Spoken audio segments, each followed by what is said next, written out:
కొంచెం కళ్ళు తిరుగుతానైనా కొంచెమే తాగిన. ఆ తర్వాత రంగులు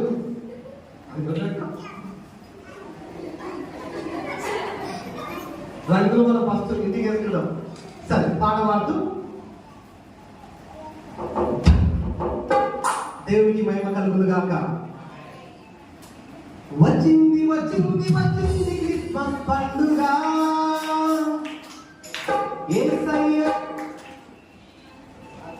కుంటే చేస్తే శుద్ధదండగా కదా. ఇప్పుడు మనం యేసయ్య ఉండి చేస్తున్నామా లేకపోతే లేకుండా చేస్తున్నామా? వచ్చింది వచ్చింది వచ్చింది